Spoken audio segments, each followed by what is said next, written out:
मंगलमय मंगल करनो विधवा बारंबार।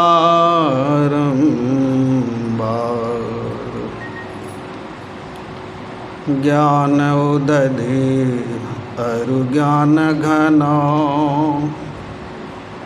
सतगुरु शंकर रूप।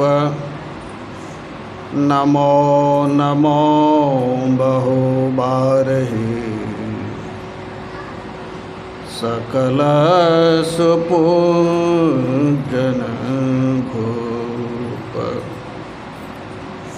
सतगुरु के महिमा अनंत अनंत किया उपकार। लोचन अनंत उघारिया अनंत दिखावनिहार।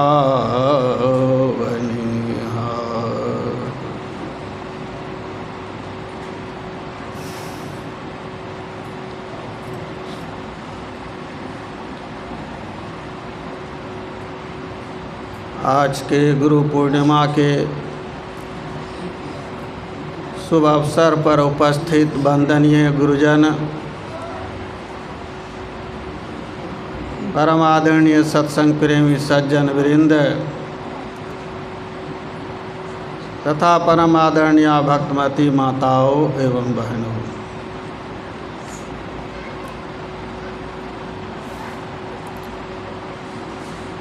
हम सब लोग अवगत हुए कि आज का यह गुरु पूर्णिमा का सत्संग वेदव्यास जी के जन्म उत्सव के अवसर पर है। वेदव्यास जी के बारे में हम लोग सुने, उनके व्यक्तित्व के बारे में, फिर उनके कृतित्व के बारे में भी श्रवण किए और यह भी श्रवण किए कि वेदव्यास जी जगत गुरु कहलाए। तो जगत गुरु कहलाए तो कैसा गुरु कहलाए? गुरु की तो कमी नहीं है संसार में, जानने और समझने की यही बात है। आज जिनके हम लोग जन्मोत्सव मना रहे हैं तो ये कैसा गुरु थे? जहाँ हम लोग ये भी सुने, जहाँ भौतिक विद्या का अंत होता है, लौकिक विद्या का अंत होता है, वहाँ से वेदव्यास जी का ज्ञान शुरू होता है, प्रारंभ होता है। संसार में भी भौतिक विद्या के गुरु होते हैं भी, लेकिन वेदव्यास जी ऐसा हुए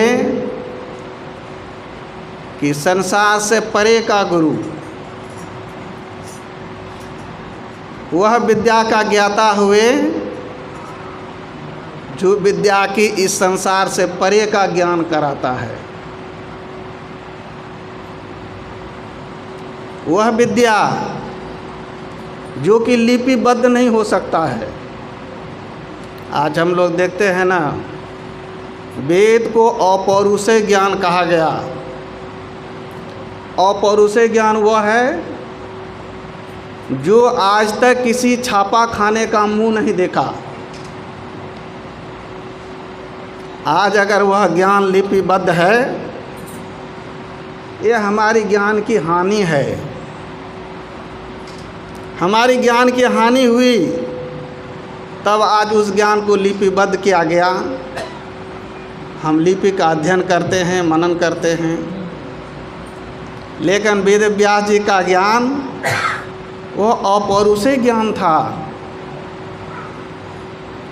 लोग कहता नहीं कि फला आदमी पर ज्ञान उतरा। जैसे इस्लाम धर्म के मानने वाले लोग कहते हैं कि मोहम्मद साहब पर ये पाक कुरान उतरा। ये विद्या, यह ज्ञान ये परमात्मीय ज्ञान है। तो ऐसा ज्ञान वेदव्यास जी ने संसार को दिया और संसार के सभी धर्म के लोग माने इस बात को। ये भौतिक विद्या का गुरु नहीं है, ये अध्यात्म विद्या का गुरु और अध्यात्म विद्या में उच्च शिखर पर पहुँचे हुए गुरु है ये, जो कि सिर्फ अध्ययन ही नहीं किया, मनन ही नहीं किया, चिंतन ही नहीं किया, बल्कि उसकी अनुभूति किया, अनुभव ज्ञान को संसार को दिया।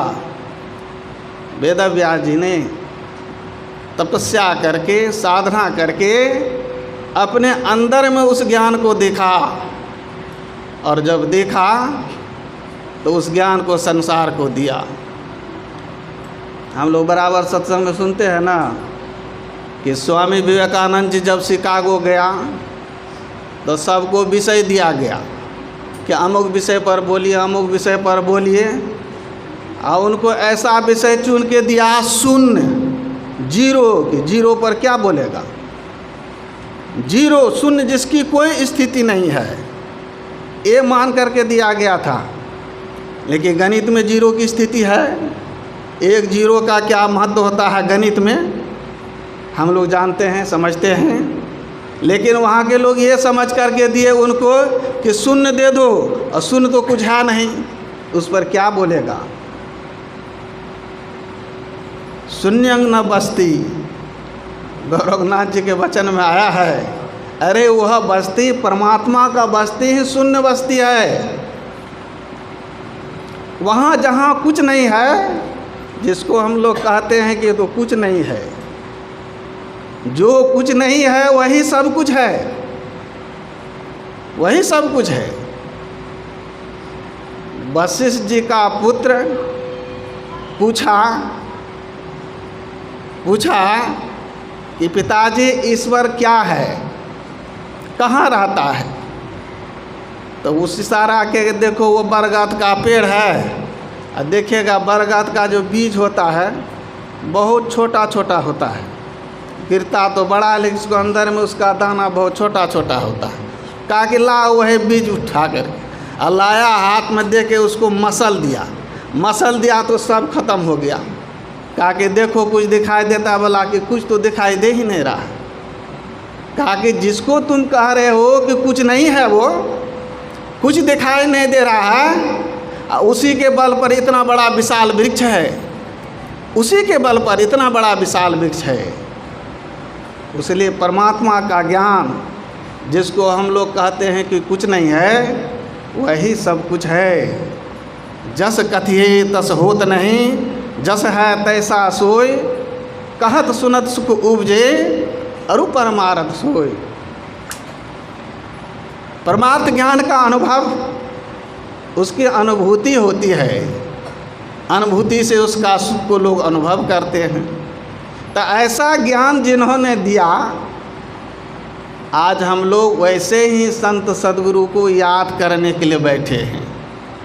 वे संत सद्गुरु कैसे होते हैं, तो ऐसे गुरु को याद करने का आज दिन है।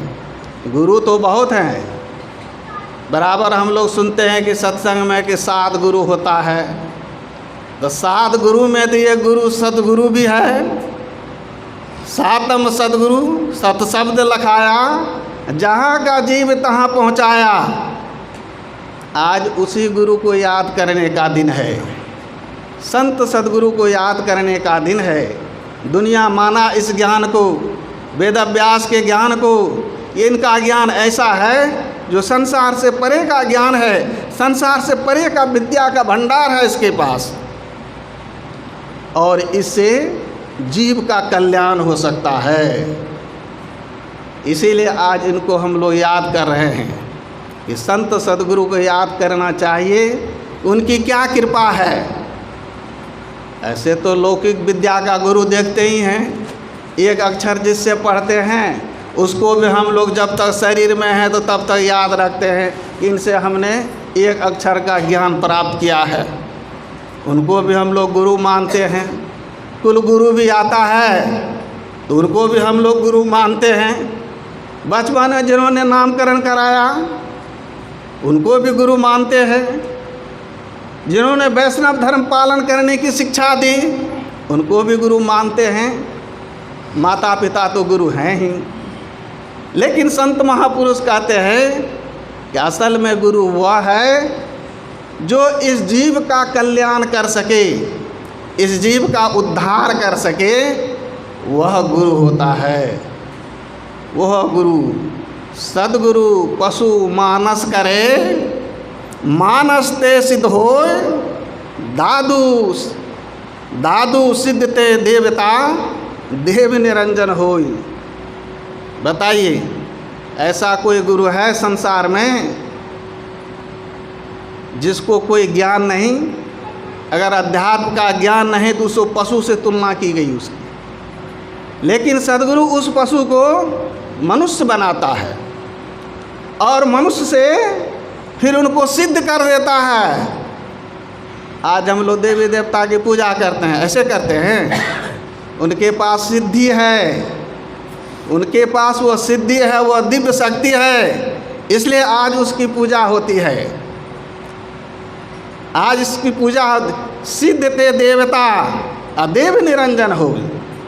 संत सद्गुरु का शरण ग्रहण करने से वह मनुष्य, वह जीवधारी शरीर जिसको कि पशु की संज्ञा दिया गया, लेकिन संत सद्गुरु के शरण में आकर के वो देवता ही नहीं, निरंजन हो गया, परमात्म स्वरूप हो गया, वह परमात्मा हो गया। वह जानत तुम्हें हो जाए। इस संसार में नर रूप में वह हरि हो जाता है। बंदो गुरुपद कंज कृपा सिंधु नर रूप हरि, महामोह तम पुंज जासु वचन रवि करण कर। अभी पाठ में हम लोग श्रवण किए। तो ऐसे ही पुरुष की जयंती, ऐसे ही गुरु को याद करने के लिए हम लोग आज एकत्रित हुए हैं कि सद्गुरु किसे कहते हैं, किस गुरु का शरण ग्रहण करना चाहिए। इसलिए अभी हम लोग सुने न, गुरु नाम है ज्ञान का, शरीर का नाम गुरु नहीं है कि यह शरीर सुंदर है बहुत देखने में, तो बहुत सुंदर है तो इस शरीर की पूजा की जाए। नहीं, हम लोगों का शरीर क्या सुंदर है। देखिए आजकल लोग ऐसा ऐसा रंग बिरंग का वस्त्र पहन के शरीर को सुंदर बना के रखता है। क्या कभी उसकी ओर एक फूल चढ़ाते हैं, कभी उसको धूप अगरबत्ती दिखाते हैं? संत महात्माओं का शरीर क्या सुंदर है शरीर में कोई सुंदरता उनकी, लेकिन क्या सुंदरता है। सुंदर दिसर सुंदर माही, सुंदर हुआ है जो अपने के अंदर को भक्ति भाव से सजा करके रखता है। संत सद्गुरु का शरण करने से ही होता है कि शरीर नहीं सजता है, सजता है मन। और जब मन सजता है, मन जब सजता है तो उस शरीर के सामने संसार का सर झुकता है, संसार का सर झुकता है। एक सेठ जी को मालूम हुआ कि कबीर साहब नाम दान देते हैं, तो नाम दान, नाम भजन लेकर के साधन भजन करने से कल्याण होता है। सेठ जी ऐसा सुने लोगों से तो सोचे कि हमको भी जाना चाहिए। तो 500 असरफी का एक थैला लिए, सेठ ही थे तो धन की क्या कमी, तो 500 असरफी का एक थैला लिए और चले गए कबीर साहब के पास। और जाके कबीर साहब के आगे में वो थैला रख दिए और कहते हैं कि कबीर साहब हमको नाम भेज दीजिए। लोगों से हमने सुना है कि आप नाम भेज देते हैं, नाम भजन देते हैं, वो आप दीजिए हमको। तो देखा कि वो 500 रुपये का थैला आगे रख दिया।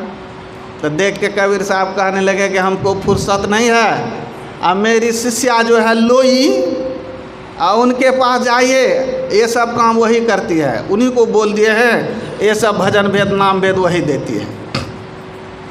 सेठ जी चले गए लोई के पास। लोई को जाके कहते हैं कि लोई, कबीर साहब भेजा है कि नाम भेद देने के लिए, तुम मुझे नाम भेद बताओ। कहा कि ठीक है सेठ जी, नाम भेद देंगे, आप थोड़ा बैठिए, बैठिए हम आते हैं। तो लोई गई अंदर में, अंदर में जाके एक चाकू ली और चाकू ले करके और शिला पर उसको घस घर करके उसको तेज करने लगी, उसका धार को। और सेठ जी यहाँ से देख रही है कि लोई क्या कर रही है। तो पूछा कि लोई जी जल्दी आइए, हमको नाम भेज दीजिए, हमको काम बहुत है, फुर्सत नहीं है, कारोबार हम ऐसे छोड़ करके आए हैं। तो लोई कहती है कि आप ही का काम तो कर रहे हैं, तो मेरा ही काम क्या कर रहे हो मेरा काम। तो देखते नहीं कि चाकू में हम धार तेज कर रहे हैं, चाकू में धार तेज कर रहे हैं, आप ही का काम कर रहे हैं। तो इस चाकू में धार करके क्या करोगी? तो इससे यही करेंगे कि आपका गर्दन को काटेंगे और काट करके आपके सिर को एक पल्ला पर रखेंगे और नाम भजन जो है उसको एक पल्ला पर रखेंगे और दे करके तौलेंगे। ये देखेंगे कि कौन तो पल्ला भारी होता है और तब आपको हम नाम भेज देंगे। देखा जो चाकू पर धार करते हैं तो सेठ जी को सही में यकीन हो गया ये हमारा गर्दन सर हमारा धड़ से अलग कर देगा। सेठ जी वहाँ अपना असर भी छोड़े और जान बचा करके वहाँ से भागे। यह घर तो है प्रेम का, खाला का घर नाय, शीश उतारी भूइयाँ धरे तब घर बैठे माए। लोग कहता है कि भाई इतना दिन से दीक्षा लिए लेकिन कुछ नहीं हो रहा है। भाई क्यों नहीं हो रहा है? शीश उतारी भूइयाँ धरे तब घर बैठे माए। पहले ही कह दिया यह घर है प्रेम का, खाला का घर नाय। संत सदगुरु यही बताते हैं, अरे भाई इस घर में आए हो, ये घर प्रेम का है, यहाँ प्रेम है तो भक्ति है, नहीं है प्रेम तो भक्ति नहीं है। संत सदगुरु ये ज्ञान कराते हैं। भक्ति के लिए देखिए अमीर होने की आवश्यकता नहीं है, गरीब की भी आवश्यकता नहीं है, विद्वान होने की आवश्यकता नहीं है, बलवान होने की भी आवश्यकता नहीं है, बहुत बड़े पद प्रतिष्ठा की आवश्यकता नहीं है। भक्ति के लिए इसके लिए ज़रूरी नहीं। हम लोग कहते हैं ना बहुत बड़ा विद्वान है, बहुत बड़े ऊंचे पद में है, राष्ट्रपति है तो प्रधानमंत्री है, मुख्यमंत्री है, ये है वो है, लेकिन भक्ति के लिए इस पद की कोई आवश्यकता नहीं है। संत सदगुरु यही बताते हैं भक्ति के लिए आवश्यकता है यह घर तो है प्रेम का, खाला का घर नाय। अगर इस भक्ति को कोई करना चाहता है तो आपके सिर पे जो अहंकार का भाव है, गर्व का जो भाव है, बहुत बड़ा अहंकार का भाव लेकर के घूम रहे हैं, हम बहुत बड़े विद्वान, हम बड़े पदधारी, हम तो राष्ट्रपति, हम तो प्रधानमंत्री, इस घर में उसकी एंट्री नहीं हो सकती है। संतों ने ही कहा इस घर में एंट्री नहीं हो सकती है। संत सदगुरु यही ज्ञान कराते हैं। इसलिए ये आज का जो जयंती है ऐसे ही गुरु की जयंती मनाने के लिए हम लोग बैठे हैं। पितसु माता 100 गुना सुत को राखे प्यार, मन से ती सेवन करे तनसु डांट अरुगार। माता सो हरि 100 गुना, तिन से 100 गुरुदेव, प्यार करे अब गुण हरे चरण दास सुखदेव। तुलना किया गया है। देखिए माता भी होता है, पिता भी होता है। पिता सो माता 100 गुना। संसार में बाप नहीं रहे कोई चिंता की बात नहीं है, लेकिन माँ है उस बच्चे का पालन पोषण हो जाएगा। इसलिए बाप से बढ़ कर के माँ का प्यार है। और माँ से तुलना का, माँ से 100 गुना प्यार परमात्मा का है। परमात्मा से भी कितना गुना प्यार संत सदगुरु का है, कहा नहीं जाता है। पितसु माता 100 गुना सुत को राखे प्यार, मन से ती सेवन करे तनसु डांट अरुगार। माता सो हरि 100 गुना, तिन से 100 गुरुदेव, प्यार करे अब गुण हरे चरण दास सुखदेव।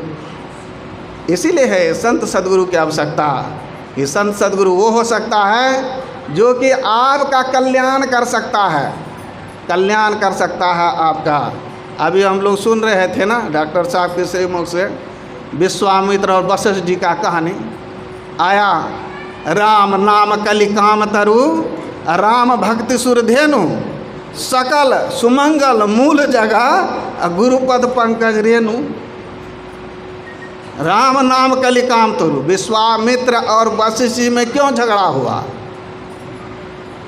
विश्वामित्र जी एक बार 1000 शिष्यों को लेकर के वशिष्ठ जी के यहाँ अचानक पहुँच गए। वशिष्ठ जी के पास एक कामधेनु गाय थी और जितने शिष्यों को लेके विश्वामित्र जी आए सब शिष्यों का आवहत बड़े बढ़िया ढंग से सबको भोजन कराए और सबको बढ़िया से सबका आभार जो होना था यथोचित सबका किए। विश्वामित्र को देख करके बड़ा आश्चर्य हुआ कि इतने आदमी का इतना बढ़िया भोजन का इंतजाम ये कैसे कर लिया। तो मन में कौतूहल हुआ कि जानना चाहिए भाई ये व्यवस्था कैसे हो गई।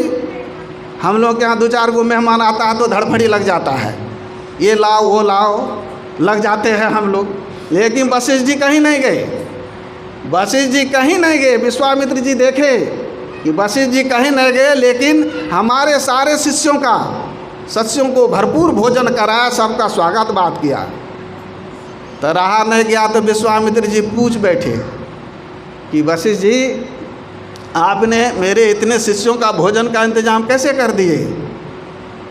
तो वशिष्ठ जी बड़ा सरल संत थे, उन्होंने बता दिया देखिए मैंने कुछ नहीं किया, मेरे पास जो ये कामधेनु है ना इन्हीं की कृपा है।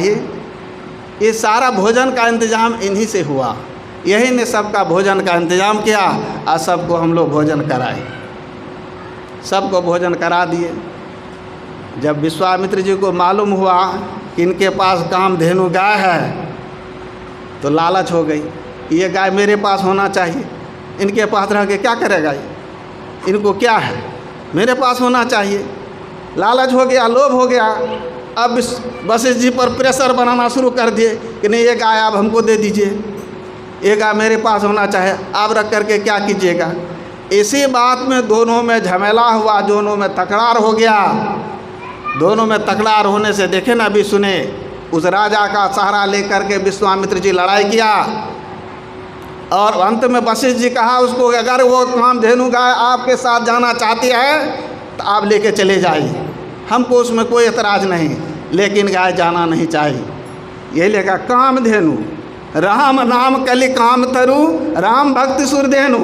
देखिए कामधेनु के रहने से भी सुख हुआ, शांति हुआ, ये जानना चाहिए। एक है कल्पतरु, कल्पतरु के बारे में हम लोग जानते हैं। उस गाछ के नीचे जाइए और मन में जो जो कल्पना हुआ सो कीजिए। बराबर हम लोग सत्संग सुनते हैं, एक आदमी भूले भटके चला गया कल्पतरु के नीचे में, तो वहाँ जा कर के कल्पना करने लगा कि अगर ठंडा जल मिल जाता तो पानी पी लेते। तो जैसे ही कल्पना हुआ कि एकदम निर्मल जल की धारा बहने लगी वहाँ पर, फिर उसमें मुँह हाथ धोया, पानी पीने की इच्छा हुई, कल्पना हुआ कुछ खा करके पानी पीते तो बड़ा अच्छा होता। भोजन की कल्पना हुई तो भोजन का थाल आ गया, भोजन भी किए। जब भोजन कर लिया तो आलस सताने लगा, इच्छा हुई अगर बिछावन का इंतजाम हो जाता तो यहाँ थोड़ा देर विश्राम कर लेते। कल्पना करने की देर थी, बिछावन भी लग गया। बिछावन भी लग गया तो देखता है कि अब तो पेड़ के नीचे है, चिड़िया मैना सब बैठा हुआ पेड़ पर, कहीं बीट कर देगा तो शरीर अशुद्ध हो जाएगा। अगर ये कपड़ घर बन जाता, जिसको हम लोग मुसहरी लगाना कहते हैं, हम लोग मुसहरी लगाते हैं, वो कपड़ घर है, कपड़े का घर है वो, तो वो भी लग गया। लग करके बिछावन पर चले गए, मुसहरी पर चल के लेट गए और लेट गए।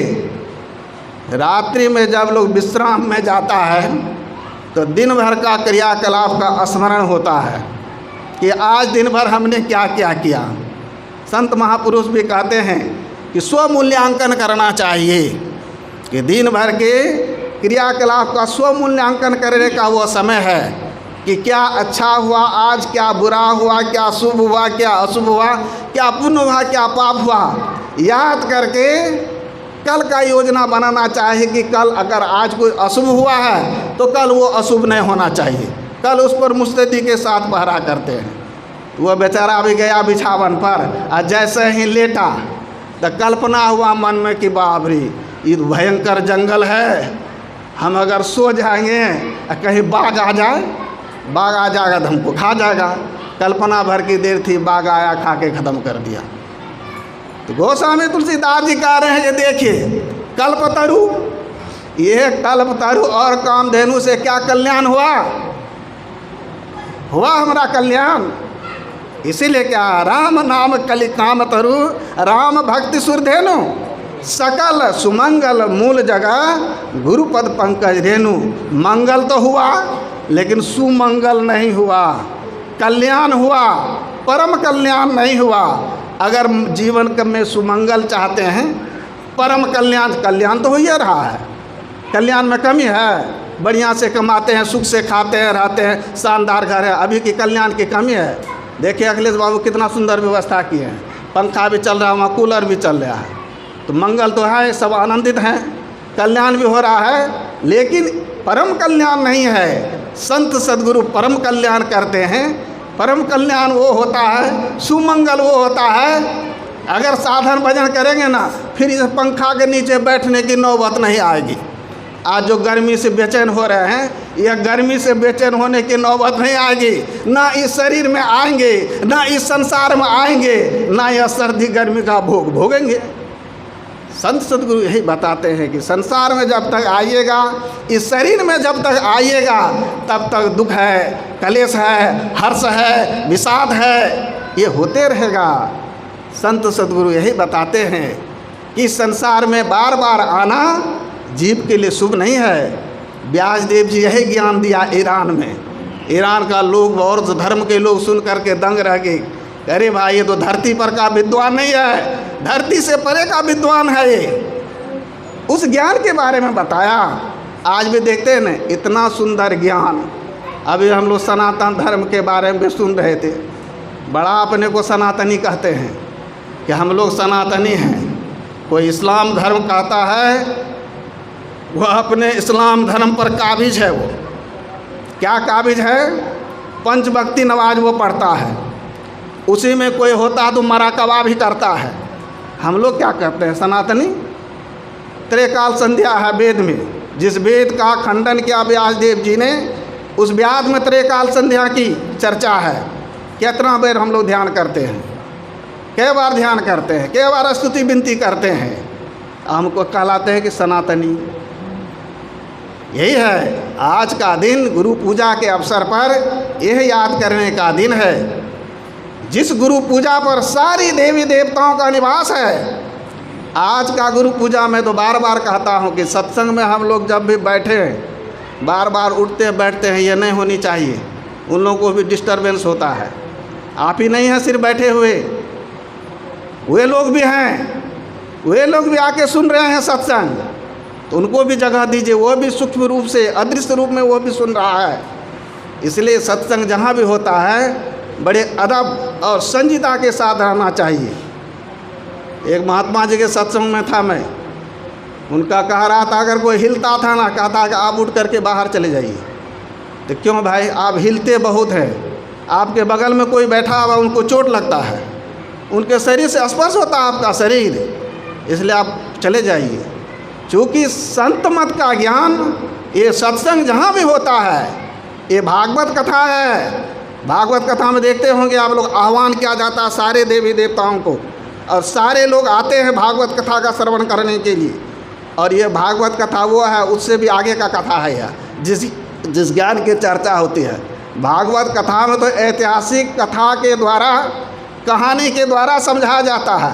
यहाँ कहानी कथा का कोई चर्चा नहीं, सीधे डायरेक्ट प्रैक्टिकल की बात यहाँ होती है। प्रैक्टिकल की बात होती है, वह परमात्मा अंदर है, अंदर में देखने का प्रयास कीजिए। आज जैसे गुरु की चर्चा कर रहे हैं हम लोग, यह गुरु कितने कितने रूपों में होते हैं। एक ही गुरु है, पंडित को धरे रूप की कथा सुनाबई। वह गुरु देखिए आराध्यदेव का है रूप। आराध्यदेव वेद के रूप में आए तो सारे संसार को ज्ञान दिए, और वही पंडित का रूप धर करके देख रहे, इस सरल ज्ञान, इस ज्ञान को, जटिल ज्ञान को सरल रूप में सबको समझाए, सबको समझाना। तब न आज हम लोग जानते हैं कि निज तन में खोज सज्जन, अब बाहर न खोजना, अपने ही घट में हरे है अपने खोजना। इतना जानने के बावजूद भी लेके जाके देखिए लोग कहाँ कहाँ खोजता है, कहाँ कहाँ खोजता है। ये वेद में वर्णित बात है, वेद में इसकी चर्चा है। ये संत सद्गुरु उस ज्ञान को हम लोग को बताए, उस ज्ञान को बताए। बिंदुनाथ महालिंगम शिव शक्ति निकेतनम, देहं शिवालयं पुरोत्तम सिद्धितं सर्वदेही नाम। बिंदुनाथ शिवलिंग में जल चढ़ाने के लिए जाते हैं, कुरान में उसकी चर्चा है, तो बाहर में तो उसकी करते हैं। लेकिन यह संत सद्गुरु बताते हैं, अरे असल में वह बिंदुनाद कहाँ है? वह बिंदुनाद सबके अंदर में है, और सबके अंदर में है। उसमें जाकर के जलधरी होनी चाहिए, उसमें जाकर के जल चढ़ाइए, उस बिंदु और नाद पर जल चढ़ाइए। चूँकि आपका शरीर ही शिवालय है। जपे दाने यज्ञे काष्ठे पाषाण के था, शिव पश्यति मूढ़ात्मा शिव देहे प्रतिष्ठते। उपनिषद वाक्य है। वह व्यक्ति मूढ़ है, मूर्ख कहा गया उसे, जो कि शिव को पत्थर में खोजता है, काठ में खोजता है, लकड़ी में खोजता है, दान में खोजता है, जप में खोजता है, यज्ञ में खोजता है। शिव देहे प्रतिष्ठिते शिव पश्यति मूढ़ात्मा। अरे वो शिव तो सबके देह में प्रतिष्ठित है, सबके शरीर में प्रतिष्ठित है, वहाँ उसको जलधरी कीजिए। ये संत सद्गुरु यही बताते हैं। आज उसी की जयंती हम लोग मना रहे हैं। ये संत सद्गुरु जो ये ज्ञान में इस तरह से साधना करके हम अपना कल्याण कर सकते हैं, ये जीव का कल्याण कर सकते हैं। अगर ऐसा नहीं करेंगे जीव की अधोगति हो जाएगी। बारंबार ये शरीर मिलने वाला नहीं है। आज ही मैं ये आराध्यदेव का एक प्रवचन पढ़ रहा था, उसमें उन्होंने लिखा, यहाँ जितने भी लोग बैठे हुए हैं, सत्संग में जो भी बैठे हैं, कुछ न कुछ पूंजी है सबके पास। पूंजी है तभी यहाँ बैठे हैं, नहीं पूंजी रहती तो यहाँ बैठ नहीं पाते। कमी है लोग, बहादुर में इतने ही लोग हैं, इतने ही लोग हैं बहादुर में। लेकिन देखिए, जिनके पास सद्ज्ञान की पूंजी है, पुण्य की पूंजी है, वो इस पुण्यमय ज्ञान का श्रवण कर सकता है। नहीं तो ये ज्ञान का श्रवण करना भी बड़ा दुर्लभ है, हृदयंगम तो और दुर्लभ। लेकिन इस ज्ञान को श्रवण के कर रहे हैं, अपने आप को समझिए कि बहुत सौभाग्यशाली जीव है वो। आपके अंतरात्मा में जो जीव है वह अगर यह सत्संग को श्रवण कर रहा है, अवश्य उस रास्ते की ओर अग्रसर हो रहा है। मन में तो यह भाव जगता ही है, बात सत्य कही जा रही है। इस तरह से परमात्मा की भक्ति करने से कल्याण होगा जीव का। यह शरीर बार बार मिलने वाला नहीं है। भले जन्म लेंगे, जिस जोनि में भी जन्म लेंगे, जिस शरीर में भी जन्म लेंगे, माँ बाप तो मिलेगा, लेकिन संत सद्गुरु नहीं मिलेगा। संत सद्गुरु नहीं मिलेगा। संत सद्गुरु मिलने का अगर कर्म हुआ इस शरीर से, तो आगे भी संत सद्गुरु का दर्शन होगा। अगर नहीं हुआ तो नहीं हुआ, तो ये पूंजी छूट जाएगी। एक तो पूंजी वो है, पूर्व जन्म का कुछ संस्कार है, पूर्व जन्म का कुछ संस्कार है। तो आज हम लोग यहाँ बैठे हुए हैं, सत्संग का श्रवण कर रहे हैं, आराध्यदेव के श्री चरण में बैठे हुए हैं। संत के दरबार में बैठना भी आसान बात नहीं है, आसान बात नहीं है। एक दिन मैंने एक आदमी को कहा गया, चले, हमको पूछा कहाँ जा रहे हैं, तो जा रहे हैं सत्संग में। चलिए ना आप भी सत्संग। नहीं मार साहब, हम सत्संग में नहीं जाएंगे। क्यों भाई, क्यों नहीं जाइएगा? अरे चलिए ना, हम सत्संग में जाने लायक नहीं। कि आपको क्या कमी है जो आप समझते हैं हम सत्संग में जाने लायक नहीं है? क्या कमी है? कोई कमी है? शरीर में 2 आँख है, नाक है, कान है, हाथ है, पाँव है, शरीर है, सब कुछ है, तो फिर कमी क्या है आप में? देखिए कमी क्या है, हम सत्संग में नहीं जा सकते हैं, वही कमी है, पूंजी की कमी है।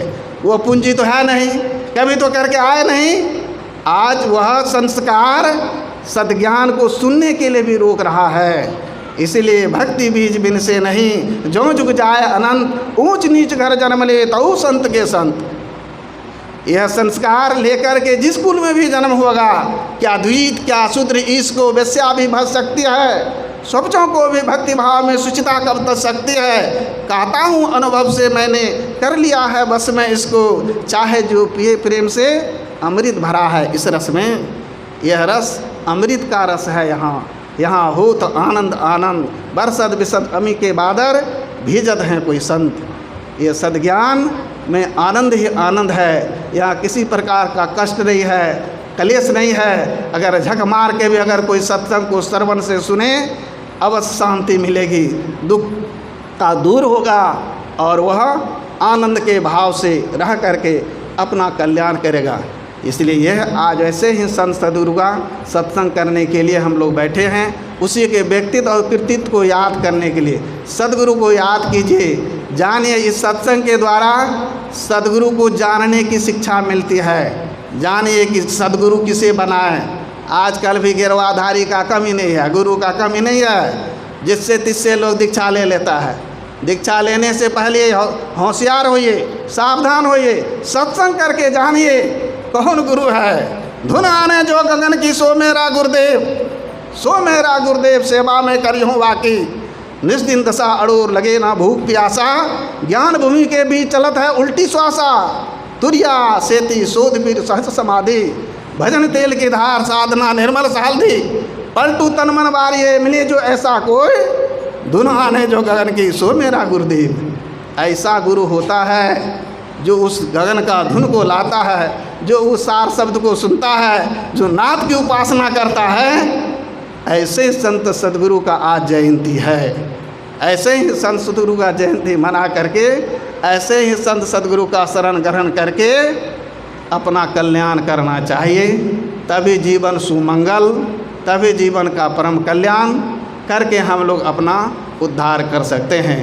इन्हीं शब्दों के साथ आराध्य के श्री चरणों में कोटि कोटि नमन और आप सदात्माओं को भी सादर बंदगी। बोलिए प्रेम से श्री सद्गुरु महाराज की जय।